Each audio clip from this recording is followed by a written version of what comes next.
Vamos lá, meus irmãos, continuando aqui, nosso quarto dia de aula de Introdução ao Novo Testamento 2, é o segundo bloco, é a segunda parte da aula de hoje, as nossas aulas estão sendo gravadas. Concluímos a cidade de Corinto, as cartas de Corinto, e em especial as cartas, as epístolas, e agora nós estaremos indo para Romanos, e assim fechamos as cartas mais importantes de Paulo, né? Trabalhamos aqui sobre essas epístolas, cartas, né? Estamos dentro do estilo literário, que são as cartas. É interessante, né, irmãos? Deixa eu fazer um adendo aqui. No Antigo Testamento, os estilos literários eram leis, profetas, históricos, sapienciais, poéticos, né? E aí, no Novo Testamento, temos uma configuração diferente. Temos biografias, histórico, e agora estamos nas cartas. Olha que curioso. As cartas é um novo modelo profético, mas ela tem um lado mais íntimo. Pode ver que é uma carta. É um texto a alguém, de alguém para alguém. Ou de uma pessoa para outra, como foi o caso de Lucas para Teófilo, que escreveu, né, a biografia de Jesus, e a biografia do Espírito Santo, como eu gosto de chamar, né? Mas foi considerado como o livro histórico de Atos. E agora nós temos as cartas do Novo Testamento, que são cartas de Paulo ou para uma pessoa, ou para um grupo, ou para uma igreja. O lado da carta também tem esse lado mais íntimo. É a profecia, ou seja, é a revelação de um servo de Deus, que ele recebe do Espírito Santo, é claro, não do Espírito dele, para uma comunidade, ou para uma pessoa. Então, olha que estilo literário íntimo. Estou fazendo esse adendo, porque epístola e carta são sinônimos. E pensando sobre isso, é muito peculiar, porque a carta ela expressa um lado mais íntimo, um lado mais terno. É claro que quando se trata de pessoas e de comunidade, mas poderia também ser uma carta mais oficial, né? Algo como mais um documento. Então, nós estamos nesses estilos literários. Depois chegaremos também para as cartas gerais, ou chamadas católicas, porque dá a ideia de universal, né? Lembrando que a palavra católica, ela significa universal. E, por último, chegamos no Apocalipse. Apocalipse tem as duas leituras. Ele é carta, mas ele é profecia. Então, o Novo Testamento é dividido assim: biografia, histórico, cartas e livro, que é o Apocalipse. E aí fecha-se, né, a revelação. Mas, como eu disse, Apocalipse ele é livro? Sim. Mas ele também é carta? Sim. Porque também ela é escrita às 7 igrejas da Ásia. E pode ver que Jesus dita. E agora nós iniciamos a carta aos Romanos. Olha só que coisa linda. Lembra que eu abri o bloco falando, né? Aonde Paulo escreveu? Porque Paulo devia estar no Monte Sinai, né? Em comunhão com o Eterno, numa paz inigualável, para poder escrever essa carta. Será que Paulo estava nesse lugar? Ou será que Paulo estava em um outro lugar? Mas como que Paulo conseguiu receber do Espírito tantas informações lindas? Será que ele estava num lugar, né, no deserto da Arábia, por exemplo, que foi o lugar do seu treinamento, do seu seminário? Será que ele estava em Antioquia da Síria, que era o seu quartel-general, ou seja, a igreja que o enviava? Debaixo ali do seu colegiado, ao lado dos seus colegas do ministério?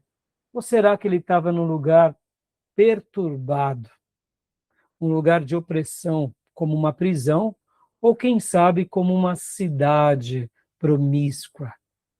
É isso que a gente vai ver agora. E, para sua surpresa, a maioria dos estudiosos dizem que Paulo estava de um lugar que eu, quando descobri isso, fiquei assim encantado. Né? Claro, usando a palavra encantado aqui no bom sentido da palavra. Porque quando eu estudava o livro de Corinto e as histórias, e, e aí eu descobri que Paulo escreve aos Romanos essa carta magnífica, espirituosa. Ele está na cidade de Corinto. Tem nexo? Nenhum nexo, não é?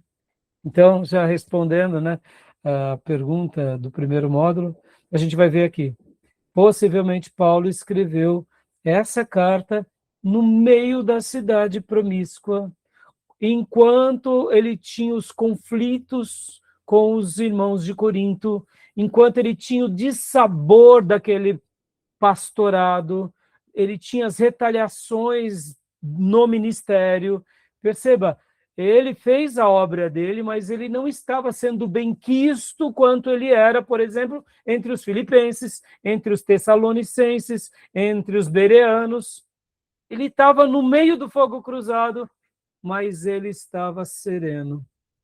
E sereno agora recebe do Espírito Santo uma revelação e escreve aos romanos. É como se Paulo não se deixasse afetar pela circunstância, pelas pessoas ou por ele próprio. É nisso que vemos como Paulo era cheio do Espírito Santo. Vamos estudar essa carta? Bora? Então, irmã Sônia, leia para nós, por gentileza.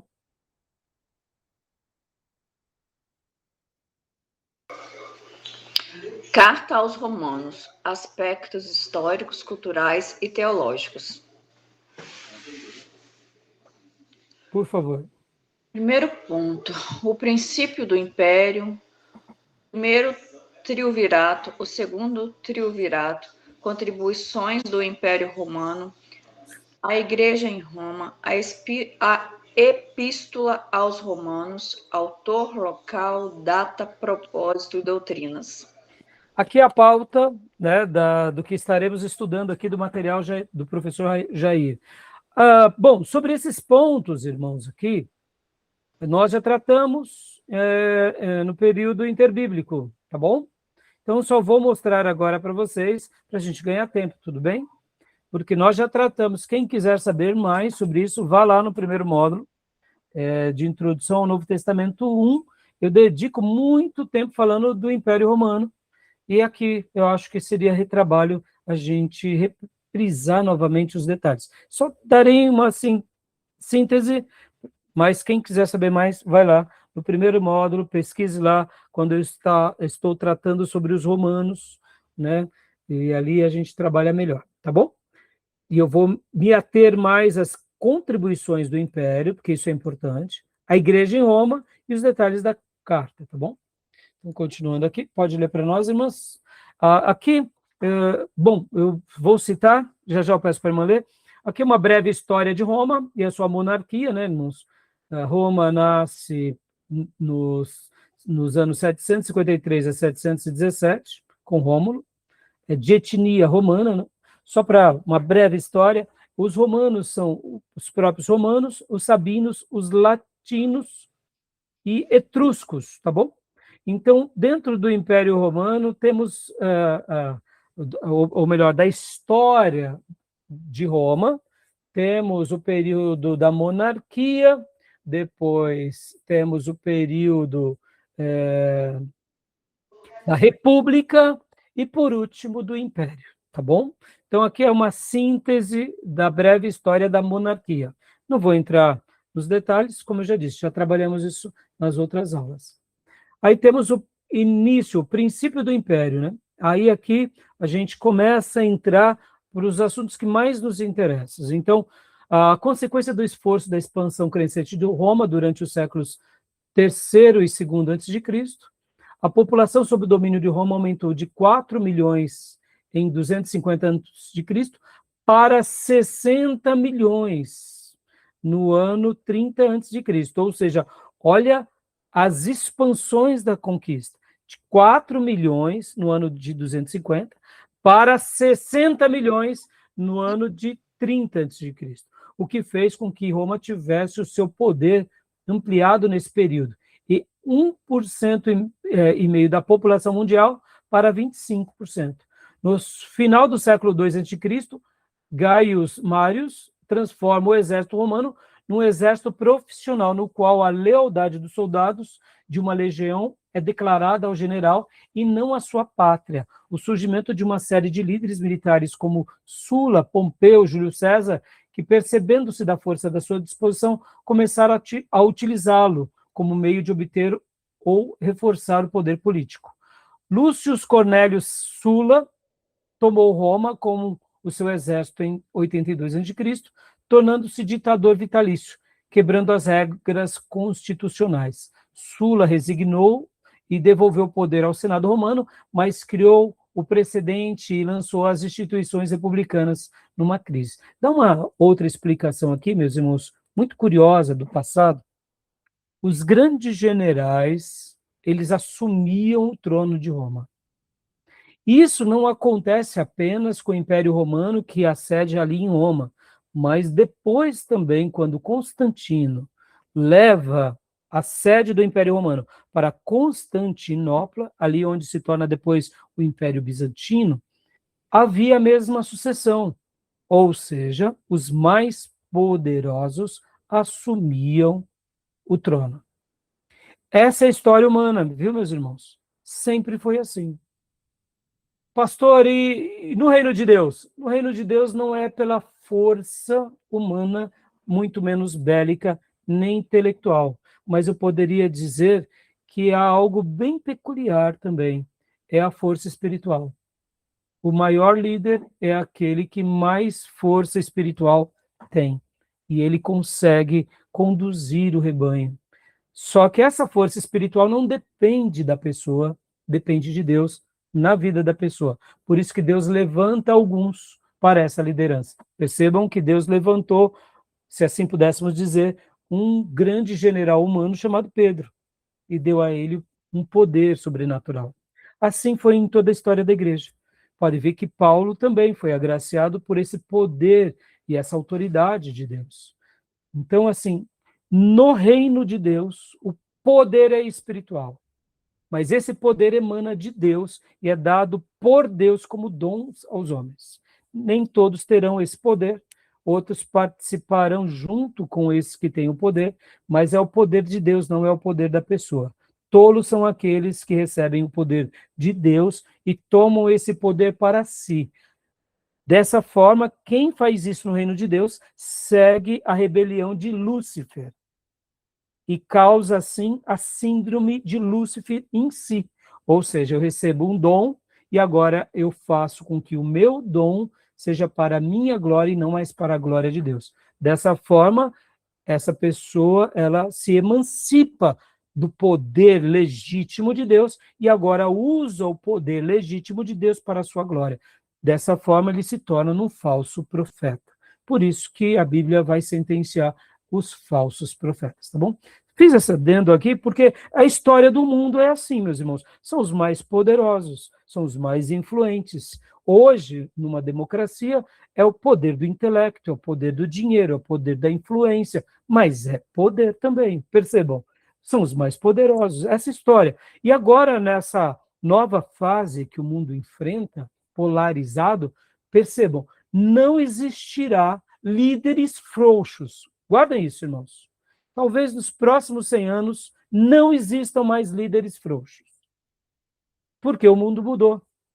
E nessa terra caída, só pessoas fortes e poderosas atraem outros diante de si. E quando eu digo forte e poderoso, eu estou dizendo em todos os quesitos, de influência, de articulação, de política, mas também de personalidade. Olhem para o mundo. Os grandes protagonistas do mundo livre, que é o mundo democrático, e do mundo que não é democrático, são pessoas poderosas, fortes, personalidades fortes. Ou seja, aquelas pessoas, né, meigas e fracas não sobrevivem nesse cenário, e eu deduzo, essa é a minha opinião, que nos próximos 100 anos não vão existir. Pessoas fortes terão lideranças fortes e assim terão países fortes. Pessoas fracas serão dominadas, serão vassalos e ponto final. O mundo mudou. Podem ver que antigamente nós tínhamos, né, uma globalização em que era tudo muito harmonioso, muito fofinho. Havia os poderosos, mas eles não tinham mostrado as suas caras, né? Agora está tudo escancarado. Não tem lugar para frouxo. Isso vale para a vida, viu, meus irmãos? Tá bom? Então, continuando aqui, rapidamente, só dando uma síntese. O primeiro triunvirato, que é com Júlio César, Pompeu e Crasso, que é a história, né, do primeiro império, e é chamado triunvirato porque foram esses três aqui que realmente fizeram uma grande diferença na nova roupagem daquilo que conhecemos como Império Romano. E depois temos o segundo triunvirato, que é com Otávio, César Augusto, Marco Antônio e Lepido. No entanto, Otávio é o grande, vamos dizer assim, imperador que recebe o nome de César Augusto. César e Augusto são títulos, tá, meus irmãos? Podem ver que todos os imperadores do mundo antigo romano são César alguma coisa, e Augusto também é um nome de poder, né? De soberania. Então, assim, geralmente todos os imperadores romanos eram chamados de César, de Augustos, mas eles tinham outros nomes, tá bom? Então, o segundo triunvirato é aqui com Otávio, que nasce aquilo que chamamos de Pax Romana. E o Império, então, ele é consolidado aqui no segundo triunvirato. E aqui, né, a gente conhece um pouco da história e já trabalhamos bem no Novo Testamento 1, tá bom? E aqui há o mapa mostrando todo o Império, ou seja, o Mare Nostro, ou seja, o nosso mar, porque a Itália dominava sobre todas essas regiões aqui que margeavam o mar Mediterrâneo. Mas a gente está falando aqui do comércio, da riqueza do comércio do mundo antigo, né? Aqui em cima é a parte da Europa, né? Como vocês já estão acostumados, né? Aqui é a Europa, a Itália, aqui a Espanha também, Portugal atualmente, aqui a África e aqui é o norte da África, tá bom? Aqui, no caso, é o Egito, né, Alexandria, aqui é a Palestina atualmente, aqui é a Síria, e percebam, olha só, e aqui a Ásia Menor, a Anatólia, né? E aqui a região da Grécia, Macedônia, tá? Então, aqui, olha só que interessante, essas linhas antigas, vocês vão ver, nós trabalhamos bastante na matéria de história eclesiástica, que as divisas entre o Império Romano e as outras nações, aqui eram chamados confederados, tá bom? Ou seja, eram nações de povos que tinham aliança com os romanos, que depois recebe o nome de bárbaros, tá bom? Num primeiro momento, eles são bárbaros, mas são confederados, ou seja, Roma não conseguiu ganhar para si, mas esses bárbaros faziam papel de tampão, cidades tampão. Ou seja, quando alguém vinha atacar os romanos, tinha que atacar os bárbaros primeiro, porque os romanos favoreciam os confederados, naqueles dias eles chamavam de confederados, então os confederados desfrutavam de um certo privilégio, e então, ao mesmo tempo, era uma cidade tampão. É mais ou menos o que a Rússia está querendo fazer com a Ucrânia, tá vendo? Irmão, essa é a história do ser humano, tá bom? Agora, com o Trump, qual que é a ideia do Trump? É dominar em todas as Américas. É o tal da doutrina Monroe, né? O que é isso, irmãos? A América para os americanos. Esquece, meus irmãos, isso é fato. E não tem como mudar. Pastor Rai, não, é assim que o mundo é. Assim como é Taiwan para a China. Não tem como mudar. Eu sei que é muito difícil, nós que não participamos da geopolítica, mas hoje a gente está vendo isso na pele. A geopolítica em exercício, não é assim? Pode ver que esse é o problema da Rússia, hein? A Rússia não vai abrir mão né, da Ucrânia, ou de um pedaço tampão para se proteger. É assim, meus irmãos. Não existe bonzinho, malzinho. O que existe são interesses, o que existe é a preservação de um povo e a continuidade daquele povo. E que Deus nos dê líderes realmente que zelem pela nossa nação, porque senão a gente vira a terra dos outros, né? Nós nos tornamos vassalos de alguns suzeranos. Então, perceba, a gente precisa de saber lidar. E aqui é o governo do Império Romano, tá bom? Então, tranquilo? A gente já trabalhou nisso, né? E aqui temos a Pax Romana, que foi a contribuição do Império. A Pax Romana é do ano 30 a.C. até 160 depois de Cristo, início de 8º Augusto. A época de paz e prosperidade no Império que estendeu da Gália até o Eufrates. Roma se transformou em uma cidade de tijolos e uma cidade de mármore. A lei e a ordem acima de tudo, o governo autônomo das províncias, o que proporcionava a manutenção da língua, da cultura, da religião dos povos dominados. A construção de estradas e fortalecimento de rotas comerciais, a abolição dos pedágios. Ou seja, foi o período da Pax Romana. Por isso que, querendo ou não, o povo de Deus, principalmente o Novo Testamento, nasce nesse contexto da Pax Romana. Por isso que as missões missionárias tiveram muito êxito nesse período, tá bom? E aqui vamos para a contribuição do Império Romano, para aquilo que a gente entende, para aquilo que a gente vai trabalhar hoje na Carta aos Romanos. Leia para nós, irmã Sônia, por gentileza. Contribuições do Império Romano. Cidadania romana. Título importante e prestigiado. Assegurava certos privilégios e direitos aos cidadãos romanos. Direito ao voto. Um cidadão romano não podia ser açoitado, nem preso, nem submetido a qualquer tipo de tortura sem julgamento prévio. Prisão de Paulo e Silas em Filipos. Garantia apelação de uma sentença, se considerada injusta em Roma.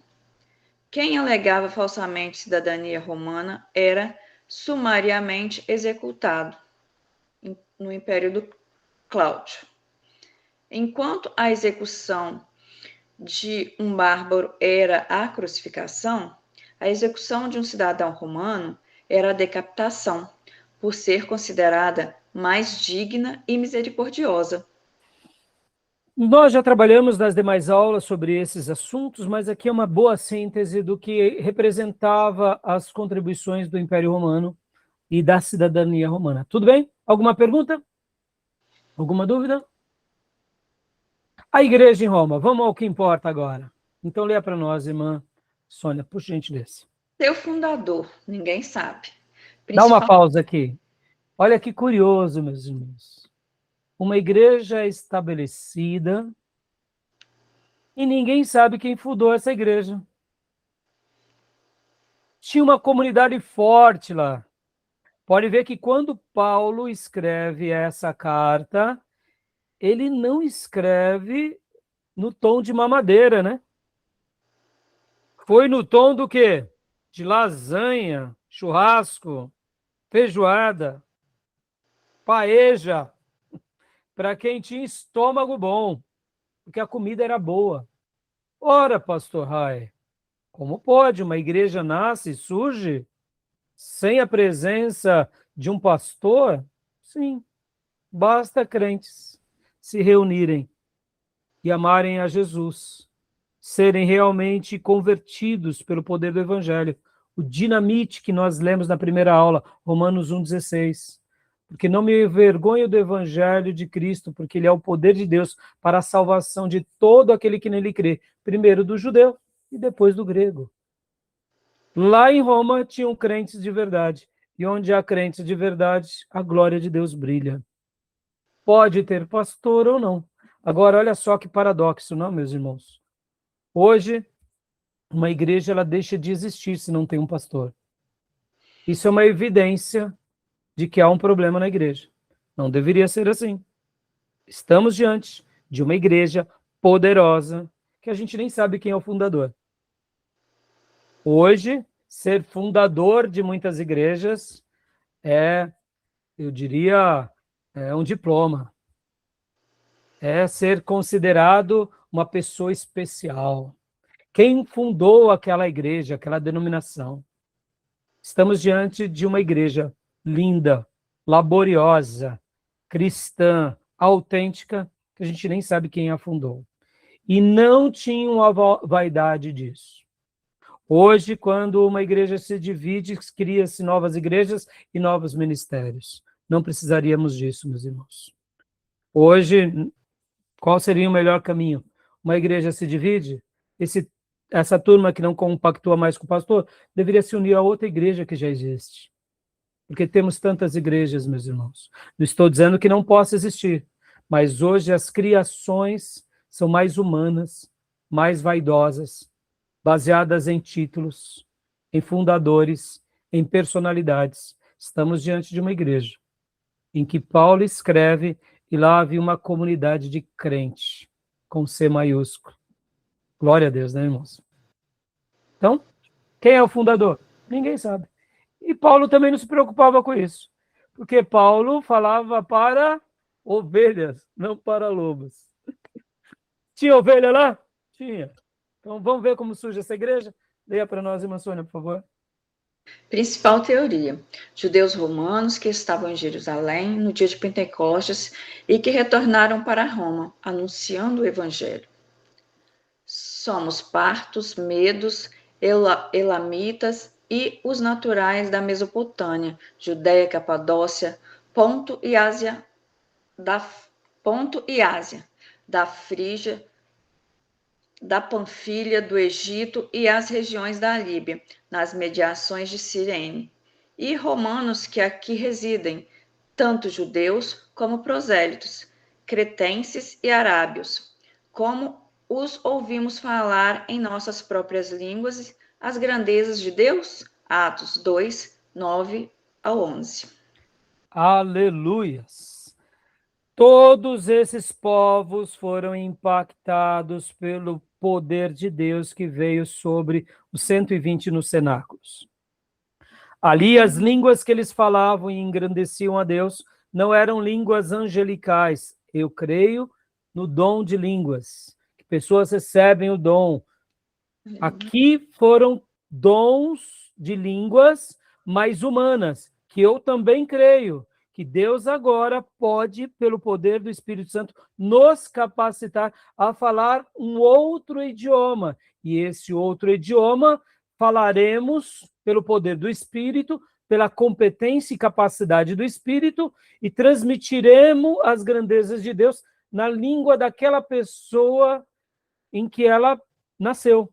Foi o que aconteceu. E aqui temos os romanos, que aqui residem, tanto judeus como prosélitos. Ou seja, no momento em que eles voltam para Roma, eles já voltam salvos e ali continuam crescendo na graça. Não precisaram de muita coisa, porque eles já tinham o grande tesouro e agora eles estavam aprendendo sobre Cristo, sobre o que estava acontecendo no mundo e estavam crescendo na graça.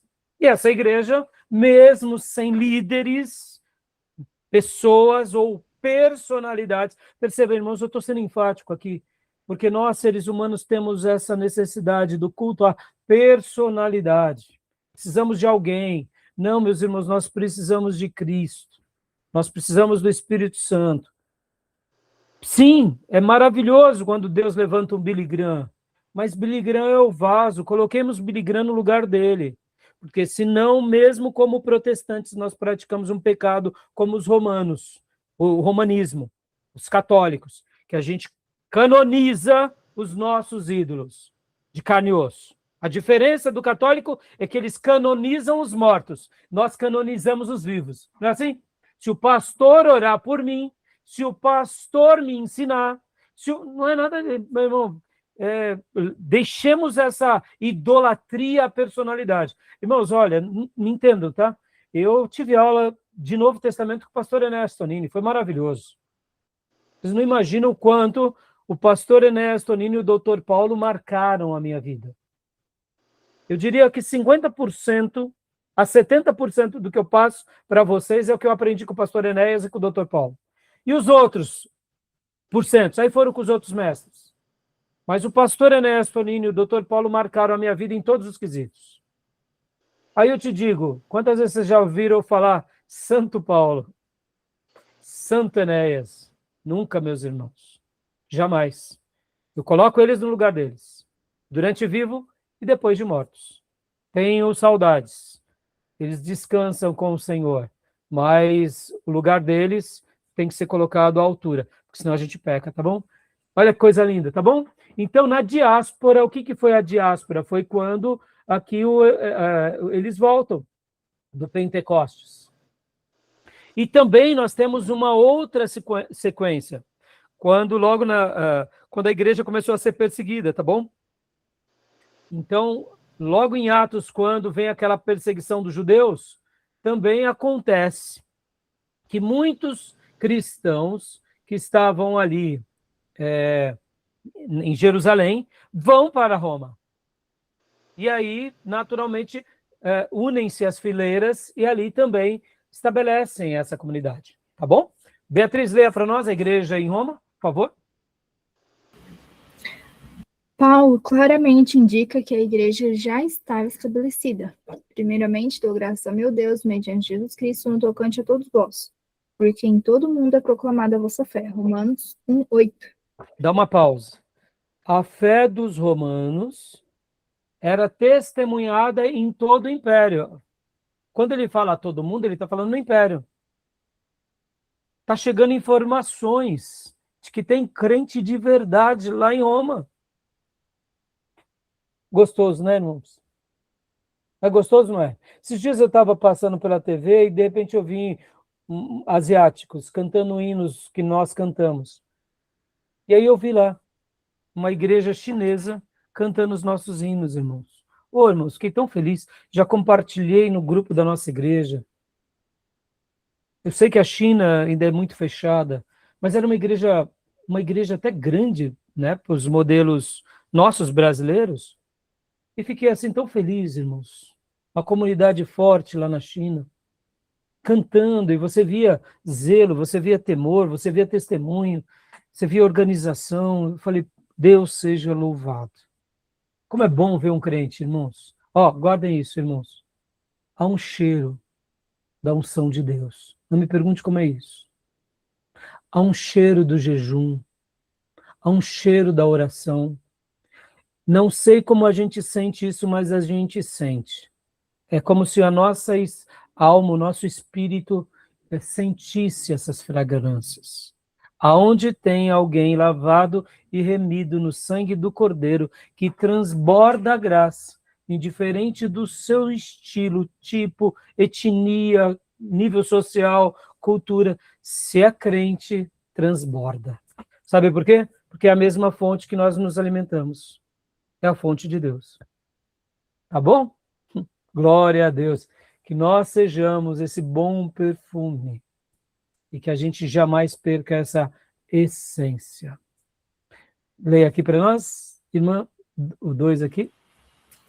Porque não quero, irmãos, que ignoreis que muitas vezes me propus ir ter convosco, no que tenho sido até agora impedido, para conseguir igualmente entre vós algum fruto, como também entre os outros gentios. Romanos 1:13. Olha, Paulo era um pastorzão, meus irmãos. Você vê, Deus separou ele para os gentios. Ele não via a hora de estar lá em Roma. Tem crente aí? Quero estar aí com vocês. Tem crente aí? Vou ajudar vocês. E olha, vamos lá. Paulo deu uma contribuição aos romanos? Aleluias. Aleluias. Obrigado, né? A gente pode dizer obrigado, Deus, por essa igreja e por Paulo, porque ter o livro de Romanos, guardem isso, meus irmãos, se vocês dominarem o livro de Romanos, vocês dominarão todo o Novo Testamento, toda a base daquilo que importa para a igreja do Novo Testamento. Naturalmente, entenderão o Velho. Romanos, por isso que na teologia é chamado de quinto evangelho. Nas minhas aulas passadas, eu comentei para vocês que o quinto evangelho, para mim, é Atos, aonde eu classifiquei com a seguinte terminologia, que assim como os 4 primeiros evangelhos é a biografia do Filho de Deus, Atos, para mim, é o quinto evangelho, porque é a biografia da terceira pessoa da Trindade e a biografia do Espírito Santo entre os apóstolos, discípulos e a igreja. Então, eu poderia dizer que Romanos eu chamaria do quinto evangelho, mas como carta, como epístola. Ou seja, é carta, é epístola, mas é a que melhor representa os 4 evangelhos, ou se faz compreendida por eles, tá bom? Leia para nós, Cília. Beatriz, por gentileza, a tradição de Irineu. Tradição de Irineu, 130 a 202, registrada por Eusébio, 265 a 339, erroneamente diz que a igreja em Roma foi fundada por Pedro e Paulo.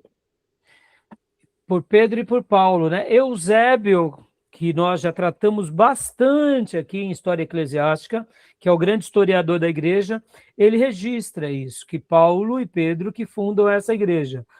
Aqui nós já sabemos que é erroneamente, porque o próprio Paulo fala que não foi ele e não temos evidências de que Pedro também foi ele. Então a gente não discute mais sobre isso, mas, irmãos, hoje em dia é muito fácil, né? Diante de todas as descobertas arqueológicas e textos históricos, mas para Eusébio, naqueles dias, ele assim colocou pelo que ele entendia. E a gente entende, não tem nenhum problema. Foi um erro, mas não é aquele erro pela maldade ou pela manipulação, é porque foi a melhor comparação, já que Paulo escreve uma carta, logo Paulo era o chefe, Pedro era o apóstolo principal dos 12, então Pedro era o chefe, então Pedro que fundou, Paulo que fundou. Mas assim, esse simplismo a gente sabe que está errado, tá bom? Continua para nós, irmão, por favor.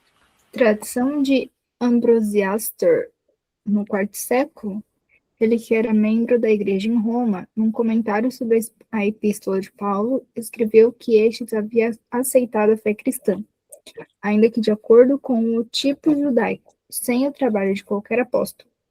A possibilidade disso ter ocorrido é reforçado pela narrativa de Atos 11, 19 a 22, sobre a igreja de Antioquia da Síria. Tá bom, meus irmãos? Então, alguma pergunta? Alguma dúvida? Tranquilo? Vamos prosseguir? Característica da igreja de Roma. No início da igreja, judeu somente. Com o tempo surgiram conflitos entre judeus e judeus convertidos, motivo que pode ter levado o Império Cláudio a expulsar os judeus de Roma no ano 49 depois de Cristo. Motivo oficial registrado por Seutônio. Conflitos causados por Crestus, que pode ter uma alusão a Christus. Cristo em latim. Deixa eu fazer uma pausa aqui, explicar. Alguns textos de alguns historiadores romanos, eles registram Crestus. Nós entendemos que quando eles colocam Crestus, eles estão se referindo a Cristos, tá bom? São deduções, tá bom? Então aqui, percebam que as características da igreja, no início era só judeu, depois judeus surgiram o conflito entre judeus e judeus convertidos. E aí houve essa expulsão dos judeus de Roma no ano 49, tá bom? Com a expulsão dos judeus, a igreja tornou-se gentia. Por quê? Os judeus foram expulsos. Com a morte de Cláudio, no ano 56, Nero assume o império e permite a volta dos judeus a Roma. Só que Nero, ele era lunático, meus irmãos, um tirano. E assim, as coisas não foram fáceis, nem para o império, nem para a família de Nero, e muito menos para os crentes, tá bom? No momento da carta de Paulo, constituída da sua maioria por gentios, podem ver que ele cita vários gentios aqui, em 1:13, 11:13, 15, do versículo 15 ao 16, o que não exclui a presença de judeus.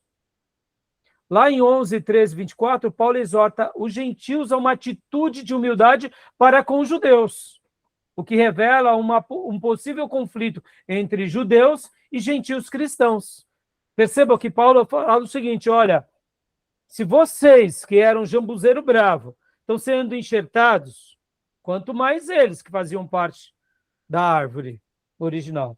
Cuidado, dando até uma ideia. Não é porque eles estão agora vivendo uma situação complicada que a gente vai desprezá-los. E aqui Paulo coloca com muito zelo e equilíbrio um ponto de complacência, de compreensão e de compaixão. Tá bom? Tudo bem? Essas características? Alguma pergunta, alguma dúvida? Agora leia para nós, Tomé, por gentileza, autor, por favor. Autor da carta aos Romanos. A autoria de Paulo já era citada no século II. Tertuliano, século III, já aceitava a autoria de Paulo como tradição. Das 13 cartas atribuídas a Paulo, 4 são aceitas universalmente, principalmente devido à semelhança de estilo. Romanos, Gálatas, 1 e 2 Coríntios. Aqui dá uma pausa, Tomé, por gentileza. Quando ele fala de estilos, meus irmãos, lembram que nós estudamos lá no Novo Testamento 1, que Marcos ele tem um grego rústico e que Paulo tem um grego rebuscado. Lucas, o médico, tem um grego refinado. Então, os estilos dessas 4 cartas, Romanos, Gálatas, 1 e 2 Coríntios, são ipsis literis, a construção gramatical. Então, quando Paulo se autodenomina e a construção da carta é realmente a impressão da pena de Paulo, ou pelo menos, mesmo que Paulo não tenha escrito, foi o amanuense que escreveu, mas era Paulo citando, e depois ele assina, ou seja, as ideias são paulinas. Então, aqui, a própria escola de crítica, de alta crítica, de baixa crítica, de gadarenos, e aí não questiona, não tem como questionar, tá bom? Gadareno crítico, entendeu, meus irmãos? Aí não tem muito o que falar. Agora, em outras cartas, aí dá pano para manga. Continua para nós, Tomé, por gentileza. Há quem negue a autoria de Paulo. Lomans-Leck e os acadêmicos holandeses At Robertson, Imagens Verbal em Novo Testamento, seguidores liberais da escola de Tübingen, seguidores de F.C. Bauer, A.T. Robertson, Imagens Verbais em El Novo Testamento. Aqui, irmãos, os liberais é aquilo que eu falo. Eles têm uma discussão inteligente, não negamos sobre isso, mas a ausência de contribuição é imensa. Eles tentam sempre ir na contramão, em nome da inteligência, que acabam prejudicando muito, né? A boa tradição, tá bom? Então, passando aqui para vocês, a gente não vai gastar tempo com isso, isso é assunto para uma pós, né? Um mestrado e um doutorado, não para fundamentação de vocês, tá bom? Local da composição. Leia para nós, irmã Sônia, por gentileza, por favor. Da onde foi escrito essa carta tão transcendente, tão espirituosa? Paulo escreve lá de Jerusalém, no templo, enquanto ele passeava ali pelo pórtico de Salomão, quando ele via ali o pátio dos gentios, quando ele olhava ali, por exemplo, muitas vezes para o altar. Não, meus irmãos, ele não foi nesse lugar, não. Paulo estava lá no meio dos corintianos, da igreja problemática, do povo pregresso. Foi ali que Paulo não se deixou levar por nada nem ninguém. Mas Paulo ouviu do Espírito e escreve essa carta, o 5º evangelho, para esse povo. Leia para nós. Origem, Corinto. Evidências internas que apoiam a origem em Corinto.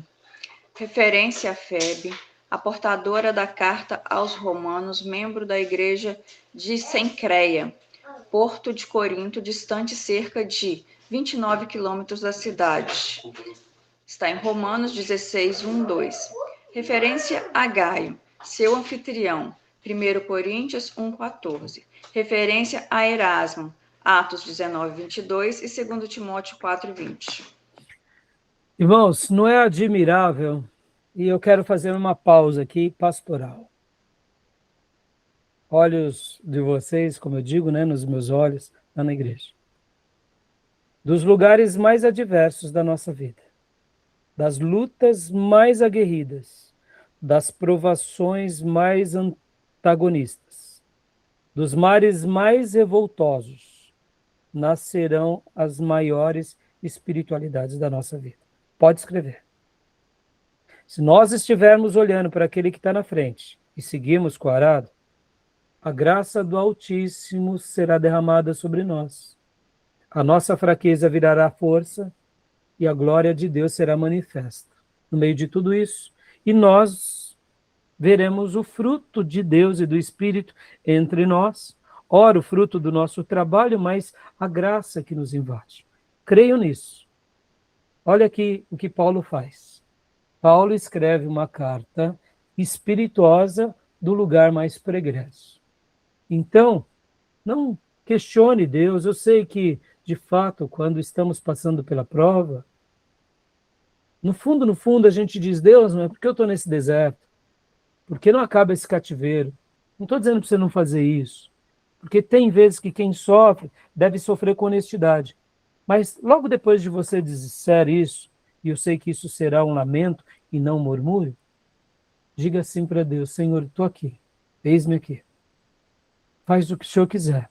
Se o Senhor está me permitindo passar por essa situação, por essa vida, por essa dor, por essa ferida, eu sei que a tua glória será maior do que tudo. E eu sei que, de uma forma misteriosa, o Senhor vai transformar tudo. E lá na frente, eu vou ser um testemunho vivo, uma testemunha viva da glória de Deus para abençoar muitas vidas. Amém? É apaixonante isso, irmãos. Quando eu, estudando a carta de Corinto, vi que Paulo, lá de Corinto, escreveu aos Romanos, eu fiquei por dias dizendo, Deus, louvado seja o teu nome. Ou seja, eu posso estar na pior cidade, no pior emprego, na pior igreja. Sim, e no pior ministério. Mas Deus pode fazer muitas coisas grandes, ocultas, maravilhosas conosco. E é assim que ele faz. É assim ou não é? Graças a Deus por Moisés lá no deserto. Graças a Deus pelo poço de José. Graças a Deus porque Daniel foi para Babilônia.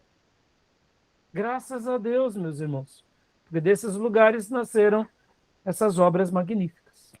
E não foi diferente com o nosso grande apóstolo. Bom, aqui é só uma das grandes conquistas desse homem fantástico, né? Chamado Paulo. Tá bom? Só aqui a gente já podia encerrar. Vamos embora para casa. Chega a hora. Né, meus irmãos? É maravilhoso, maravilhoso, maravilhoso. A antiga cidade de Corinto, né, irmãos? Aqui são alguns desenhos, tá? Ó. Teatro, Templo de Otávio, né? Muitas construções para vocês verem como realmente a cidade de Corinto era, tá bom? Bom, leia para nós, Beatriz, por gentileza. Qual foi a data da carta de Roma, ou melhor, aos romanos? Data 56, 57 ou até 58 depois de Cristo. Na sua estada de 3 meses em Corinto, na sua terceira viagem missionária, onde Paulo estava levantando a coleta para os crentes pobres de Jerusalém. Ficou hospedado na casa de Gaio,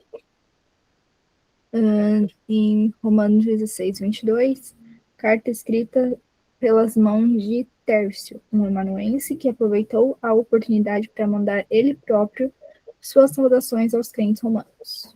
Ou seja, esse amanuense, ele acabou aproveitando. E lembra lá em Tessalônica que pessoas estavam escrevendo em nome de Paulo e falando coisas que Paulo não tinha dito? Pois é, agora Paulo, já sabendo disso, né, o próprio amanuense também, creio que Deus permitiu com que Tércio pudesse ali participar, né, até porque Paulo, por que faria qualquer objeção? Possivelmente nesses dias a visão de Paulo já não estava tão boa para escrever, mas ele assina, né? Então, coisa linda, tá, meus irmãos? Então, a carta de Paulo, escrita de Corinto, né, para o povo de Romano, nessas datas prováveis, na terceira viagem missionária, onde Paulo fica mais 3 meses em Corinto, levantando a oferta para Jerusalém. Aqueles corintianos, mão remida, né? Os corintianos é tudo assim, irmãos. Vamos lá. Aí aqui é a terceira viagem missionária, já trabalhamos um pouco sobre isso, tá bom? Não vou mencionar de novo as cidades. Propósito da carta, lê para nós, irmã Sônia, por gentileza. Romanos 1:8. Desejo de Paulo tinha consciência de que seu trabalho no Oriente havia chegado ao fim.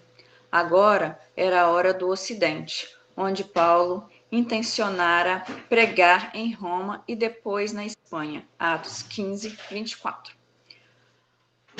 Romanos 15, 14 e 17 escreveu, né, a carta de Romanos 15, 14 e 17, escreveu para preparar o caminho para a sua visita, resolver conflito entre gentios, cristãos e judeus, cristãos judaizantes, capítulo 14, polêmica sobre ingestão de carnes sacrificadas a ídolos. Ou seja, Paulo aqui demonstra, né, alguns propósitos. E olha só a figura dos judaizantes. Paulo, mais uma vez, bota uma pá de cal, né, dizendo, gente, vamos parar com besteira, tá bom? E continuemos aqui, as doutrinas. Pode ler para nós, irmã Sônia, por gentileza? A revelação natural. Romanos 1, 19 e 20. A universalidade do pecado. Romanos 3, 9 e 20. A justificação. Romanos 3, 24. A propiciação. Romanos 3, 25. A fé. Capítulo 4. O pecado original. Romanos 5, 12. A união com Cristo. Capítulo 6. A eleição e a rejeição de Israel. Capítulo 9 ao 11. Os dons espirituais, capítulo 12, do 3 ao 8. O respeito às autoridades, capítulo 13, versículos 1 ao 7. Meus irmãos, olha só, o propósito já era maravilhoso. Agora, olha a quantidade de doutrinas. Tudo aqui em Romano. Justificação, propiciação, fé, pecado original, união com Cristo, eleição, rejeição, dons espirituais, respeito à autoridade, universalidade do pecado, a revelação natural, ou seja, quanta riqueza doutrinária sendo trabalhada, dissecada pelo grande apóstolo. Deixa eu gastar um minuto aqui no capítulo 1, do versículo 19 ao 20. Era comum aos gregos e romanos terem relações sexuais antinaturais. Tá bom, meus irmãos? Era comum. Lá em Corinto era uma promiscuidade plena. Dentro da cultura romana, eles também pioraram um vício grego, que eram as casas de banho. Nas casas de banho romana, assim como nas gregas, era tido muita relação homossexual. O homem, o pater, família, ele tinha autoridade sobre tudo. E a mulher era um objeto, era um reles dele, para ter filhos. O homem era a autoridade de tudo. Assim como ele tinha gados, tinha esposa, tinha filhos. Ele podia fazer o que quisesse. Logo, ele tinha uma esposa que amava, sim, mas ao mesmo tempo, quando ele queria mais prazeres, ele ia aonde? Para as casas de banho. E lá havia os profissionais do sexo. E aí havia muita relação homossexual nos dias romanos, como também nos dias gregos. Presta atenção, Paulo não doura a pílula. Ele vai na contramão da cultura romana e diz, nós não somos assim. Não vivemos assim. Essa é uma prática antinatural que Deus não concorda e a ira de Deus está sobre quem pratica tais coisas e quem endossa. Lembre disso, meus irmãos. Eu não preciso praticar, basta eu endossar. Teve um dia que eu recebi uma irmã, uma irmã já avó, que ela estava questionando a questão da homossexualidade, ela queria, assim, dizer, pastor, mas será? Eu falei, irmã, ou a irmã crê que Deus é favorável, ou contra, a irmã tem que se decidir. Quando ela notou, né, o meu posicionamento, ela, não, pastor, não é que eu, né, não, claro, não, a gente é contra, mas ela estava me testando ali para ver se, sabe esse pensamento complacente? Todo mundo aceita, por que a gente vai ser contra? Hoje é politicamente correto, não é?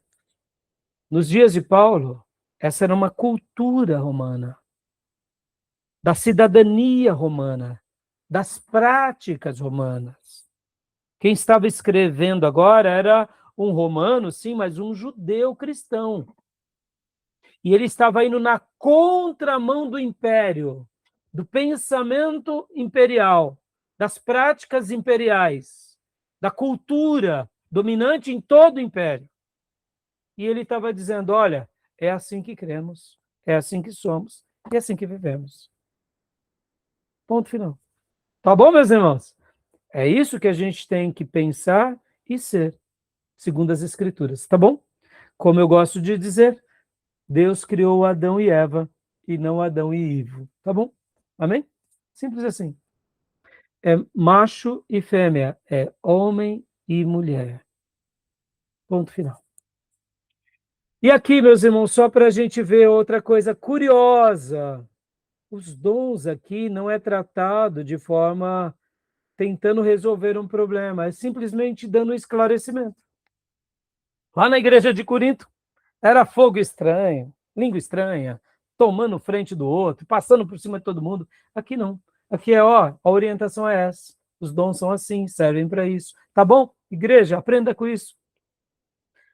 Simples, doce, lindo, profundo, espirituoso. Amém, meus irmãos? Tá bom? Estamos chegando no final. O esboço aqui da carta aos Romanos é um esboço que o professor Jair deu para nós, né? Existem outros esboços. A mensagem principal é a justificação pela fé, seu método e resultados. Aqui temos as doutrinas, né? Do capítulo 1, versículo 1 ao 17, a justificação pela fé revelada no Evangelho. Do capítulo 1, versículo 18 ao capítulo 3, versículo 20, a necessidade universal da justificação pela fé. Capítulo 3, 21 ao versículo 31 é como somos justificados. Capítulo 4, a justificação pela fé não é doutrina nova. Capítulo 5, as bênçãos que surgem da justificação. Capítulo 6, a justificação pela fé e a questão do pecado. Capítulo 7, os esforços e gemidos do justificado. Capítulo 8, a liberdade e os privilégios do justificado. Capítulo 9 ao 11, a justificação e o judeu incrédulo. E aqui, no caso, né, do capítulo 1 ao capítulo 11, são doutrinas. E aqui, do capítulo 12 ao 16, a prática, os deveres do justificado.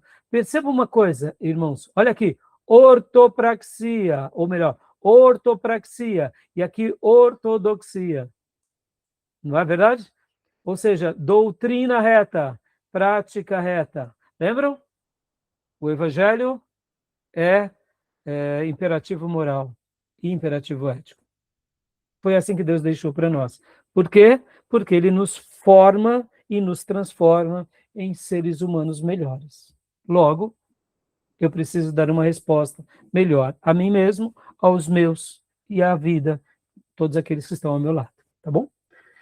Para a gente finalizar. E aqui é o material, né, onde o professor Jair se baseou. Percebam, olha, Calbart, Carta aos Romanos, F.F. Bruce, Paulo Apóstolo da Graça, Romanos também, Introdução e Comentários, Cesareia, Gondry, Haley, olha, tantos outros, Hendricks, Stan e o próprio Ernesto Nini. Tá bom, meus irmãos? Alguma dúvida, alguma pergunta? Glória a Deus. Então, terminamos aqui.